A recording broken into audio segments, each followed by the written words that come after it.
ధన్యవాదాలు అధ్యక్ష.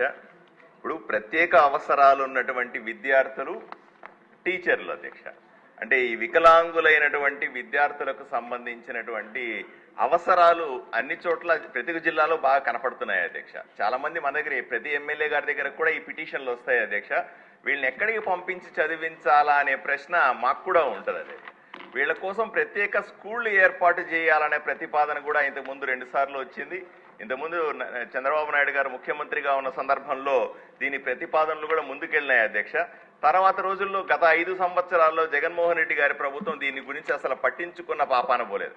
మామూలు డిఎస్సికే దిక్కు లేదంటే ఈ ప్రత్యేక అవసరాలు ఉన్న టీచర్ల గురించి ఎందుకు ఆలోచన చేస్తారు జగన్మోహన్ రెడ్డి ప్రభుత్వం అని మనం ఆలోచన చేసుకోవాలి అధ్యక్ష.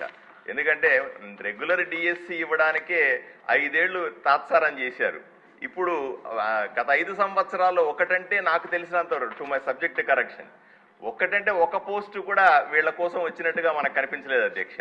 సో వీళ్ళ అవసరాల కోసం మన ప్రభుత్వం ప్రత్యేక దృష్టి సారించాలని, అదేవిధంగా ఈ పిల్లల్ని అంటే కనీసం జిల్లాకు ఒక కేంద్రం అంటారా, లేకపోతే 2 జిల్లాలకు ఒక కేంద్రం అంటారా ప్రత్యేక, ఎందుకంటే వీళ్ళని ఎక్కడికో స్కూళ్లకు తీసుకెళ్లి చదివించడం కష్టం. ఇప్పుడు రాయలసీమ మొత్తం చూస్తే అధ్యక్ష కేవలం తిరుపతిలోనే తిరుమల తిరుపతి దేవస్థాన ఆధ్వర్యంలో ఒక మంచి స్కూల్ ఉన్నట్టుగా మనకు తెలుస్తుంది అధ్యక్ష. అలాగే వీళ్ళందరూ కూడా తిరుపతికి వెళ్తుంటారు అధ్యక్ష. అలాగే ఆంధ్రాలో కానీ లేదా ఉత్తరాంధ్రలో కానీ ఇటువంటి స్కూళ్ళని ప్రత్యేకంగా తయారు చేసి, ఎందుకంటే వీళ్ళు మిగతా పిల్లలతో కూర్చొని చదువుకోవడం, మిగతా పిల్లలతో కలిసి వీళ్ళు పాఠాలు వినడం సాధ్యం కాదు. సైమల్టేనియస్ గా టీచర్లు కూడా దీనికి ప్రత్యేకంగా వాళ్ళ నాలెడ్జ్ని దృష్టిలో పెట్టుకొని, వాళ్ళ అవసరాలను దృష్టిలో పెట్టుకొని ప్రత్యేకంగా టీచర్లు కూడా ఆ రకమైన ఫీల్ ఉన్న వాళ్ళు, ఆ రకమైనటువంటి వికలాంగులు ఉన్న టీచర్లు ఉంటేనే వీళ్ళకు కూడా కనెక్టివిటీ ఉంటుంది అధ్యక్ష.